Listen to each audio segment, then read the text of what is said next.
noches, amigos televidentes. Muchísimas gracias por sintonizar la entrevista 8 en punto. Esta noche, como ya lo habíamos adelantado en nuestras redes sociales y por supuesto nuestras compañeras de Teleprensa, vamos a estar hablando esta noche sobre el caso de Enel Green Power, por supuesto la INE y la parte accionaria de la GEO. Muchas entrevistas de las cuales se han vertido en torno a este tema para dilucidar y por supuesto que usted tenga varias opiniones para que se forme su propio concepto. Pero esta noche, por supuesto que a usted le va a quedar bien claro con esta entrevista, por supuesto todos los conceptos, cómo se negociaron, a dónde estamos y para dónde vamos con relación a la plata emitida por todos los salvadoreños y qué es lo que obviamente se ha hecho con esta. Para abordar ese tema, con mucho gusto le damos la bienvenida al licenciado Mauricio Bezzeccheri, quien es presidente de Iberia y Latinoamérica, Enel Green Power. Licenciado, muy buenas noches, gracias por acompañarnos a la entrevista 8 en punto y bienvenido a El Salvador, que sabemos que arribó este día, ¿no? Ayer. El día de ayer.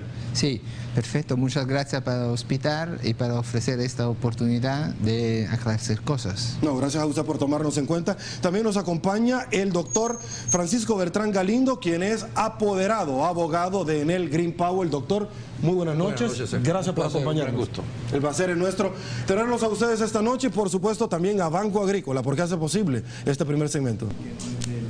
Bueno, estamos de regreso ya. Muchísimas gracias por su preferencia. Antes de arrancar la entrevista, deseamos a nombre de toda la familia de Canal 33 trasladar nuestra solidaridad en el dolor que hoy por hoy está viviendo la familia Simán por la pérdida de quien en vida fuera, madre Emilia Simán, quien es tía de Javier Simán, presidente hoy por supuesto de la Asociación Salvadoreña de Industriales. Desde acá, nuestras condolencias para la apesarada familia. Bien. Arrancamos, don Mauricio, esta conversación con una pregunta que todos los salvadoreños, por supuesto, se estarán haciendo y nos los han trasladado en las diferentes redes sociales. ¿Cómo se lleva a cabo la suscripción del contrato, en aquel momento la negociación de INE como parte activa del Estado y en el Green Power para poder invertir en la parte accionaria de la GEO? En este momento, en el Green Power estaba en una fase de expansión internacionales. Entramos en Estados Unidos, entramos en Latinoamérica, y nos se presentó la oportunidad de participar en una licitación internacionales para un socio estratégico del desarrollo de la geotermia en El Salvador, junto con Cell, en una compañía que se llamaba en este momento GESAL. Eso fue un proceso competitivo que empezó prácticamente en el 2001 y al final nosotros nos adjudicamos esta licitación y entramos a ser el socio estratégico de Cell en esta compañía para el desarrollo de la geotermia en el país. ¿Con qué capital semilla inicia las inversiones de Enel Green Power hacia la GEO? El mecanismo de cómo se ganaba prácticamente la licitación era exactamente un mecanismo que preveía una sorta de plan industrial, hacer una serie de acciones, de actividades que costaban dinero y se financiaban por parte del socio estratégico y por estas actividades que habían sido definidas por parte de GESAL, las compañías que ofrecían menos acciones ganaban las licitaciones y nosotros ofrecemos menos acciones para hacer este conjunto de actividades. Presidente, en aquel entonces cuando ustedes firmaron el contrato, ¿sabían, tenían conocimiento, les habían advertido que toda concesión debía de pasar por conocimiento de la Asamblea Legislativa?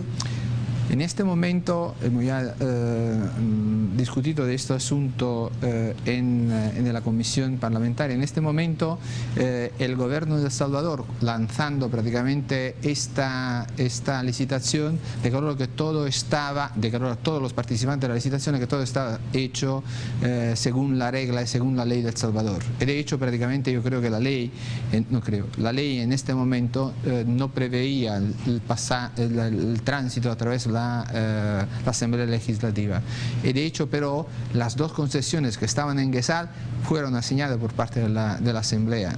en su tiempo. Me parece, presidente, que esta fue una de las preguntas que este día le tuvieron que haber hecho a la comisión especial que la Asamblea Legislativa ha conformado para la investigación de el caso de INE con la Enel Green Power, parte accionaria de la GEO. Este día usted fue convocado, acudió ante la Asamblea Legislativa, donde obviamente encontró una cantidad de preguntas, todas las baterías en torno a cómo se había dado este tema. Correcto. Y ciertamente a eso responde la visita suya en este país, que usted posteriormente el día de mañana tengo entendida que ya parte de acá. ¿Cómo se sienten como inversionistas? ¿Creen ustedes que al final realmente les han dado, como decimos nosotros en el caló popular, gato por liebre? Es decir, se les ofreció algo, no se va a llamar a una asamblea general de socios para un aumento de capital, como ya el contrato que suscribieron en su oportunidad así lo esboza. Sí, nosotros, como he dicho, como digo y como diré siempre, nosotros estamos encantados de llegar a El Salvador y hacer inversiones, desarrollar la geotermia, porque esto es nuestro tipo de trabajo, es decir, generar energía barata, sustentable en el tiempo y competitiva a ventaja de todos los ciudadanos de los países donde operamos. Y por lo tanto, en un momento determinado se determinó una discrepancia entre los socios, y los socios mismos, en el firmar el contrato originariamente, aceptaron recíprocamente que la forma, si no se consiguiera un acuerdo, era el arbitraje internacional. Por tanto, yo toda esta situación la veo como una normal aclaración de discrepancia en la interpretación. Cierto es que este tipo de situaciones, que ahora sigue adelante ya desde el 2008, por cierto, ha determinado un impacto ralentizando, creo, las inversiones en la GEO, y esto creo que será un daño por la GEO en sí mismo y un daño también por los salvadoreños, que podrían disponer de más energía barata y sustentable. Ok, vamos a hablar más adelante de eso, presidente, sobre si ciertamente bajo las inversiones que ustedes desean hacer, la energía en nuestro país sería más barata de lo que actualmente nosotros lo tenemos. Voy con el doctor Francisco Beltrán Galindo para hablar un poquito acerca del derecho aplicable a la materia. Y es que en su momento tanto el expresidente Salume como Irving Toches, que ya me voy a referir puntualmente al último, dijeron que el artículo 6, de acuerdo a esta normativa, daba la posibilidad de ser accionistas mayoritarios, pero que al final esto no era obligatorio. ¿Qué opinión le merece? Bueno, eso fue justamente la causa del diferendo entre los dos socios y lo que generó el recurrir al arbitraje. El punto de fondo en el arbitraje era resolver la doble interpretación que hacía cada uno de los socios en relación con el artículo 6. La parte salvadoreña sostenía de que las inversiones podían ser hechas con fondos propios, y solo si no tenía fondos propios proponerle a su socio italiano que hiciera las inversiones. Sin embargo, por el lado de Enel, el planteamiento era que la cláusula había sido negociada y había sido diseñada para que en todo caso su socio le preguntara si ellos estaban en interés de financiar. Y si deseaban financiar, financiaban, y luego del financiamiento convertir eso en acción. Efectivamente, la cláusula no fija un límite. O sea, no hay que se puede llegar hasta el tanto por ciento pero sí dice con mucha claridad la cláusula que CEL declara que no tiene ningún impedimento a que Enel llegue por ese mecanismo a tener la mayoría de acción. O sea que la intencionalidad de las partes estaba bastante clara dentro del contrato. En ningún momento se cuestionaba de que no podía llegar, sino que más bien estaba entre sí. Había la posibilidad de financiar las inversiones con fondos propios primero y después con financiamiento del socio. Eso se llevó al arbitraje, se discutió con mucho, hubieron varios estudios, varios peritos, varios analistas, y finalmente cuando se estudió la historia de la cláusula, cómo se había llegado a esa redacción en concreto, el tribunal por unanimidad, es decir, el árbitro que seleccionó en él el árbitro que seleccionó CEL y el que seleccionaron en conjunto, por unanimidad, llegaron a la decisión que la interpretación que procedía era la que hacía Enel y que en consecuencia tenía el pleno derecho para reclamar que se le diera el derecho preferente para financiar.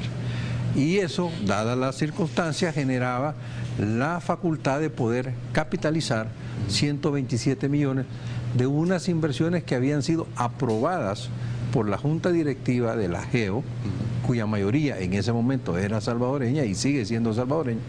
Entonces, y que esas inversiones habían sido evaluadas y habían sido determinadas por los técnicos de la GEO. Esa era la situación jurídica, esa es la situación jurídica.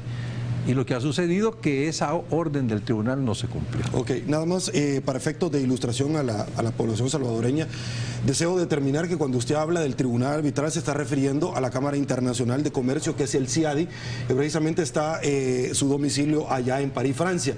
En algún determinado momento dio una resolución del laudo arbitral, como nosotros le llamamos a la resolución, donde esbozaba precisamente lo que usted ya nos explicaba. Pero yo quiero ir un poquito más allá, porque el tribunal arbitral, que ya nos explicó usted la conformación de estos, que a ambas partes es proporcionado cada uno por las partes en conflicto, en algún momento emite ya una resolución, pero la contraparte, porque le causaba agravio, no estaba contenta, recurre a una cámara, precisamente una instancia del CIADI, del cual se vuelve nuevamente a confirmar la misma resolución de la cual usted me está comentando. Aquí hay que dejar claro un par de cosas. Los laudos arbitrales no aceptan apelación. Ok, eso es importante. Entonces, el que le gustara o que no le gustara no era un tema para las partes. El único recurso que permite la ley es el recurso de nulidad. Y eso puede ser porque se violentó el derecho de la parte perdedora, no se le escuchó, o hubo prueba falsa o alguna cuestión que de verdad haga que el juicio sea nulo, y entonces ellos van y recurren a la nulidad, pero no recurren porque haya sido nulo el contrato, no recurren porque haya sido nula otros puntos, recurren estrictamente porque ellos consideran que hay lo que los abogados llamamos el plus petitio, es decir, si había resuelto de más. Sí. Se había resuelto de más de lo que se había pedido. De lo que se había pedido, porque según ellos no se había negociado, no se había planteado en el juicio la mecánica del valor de las acciones.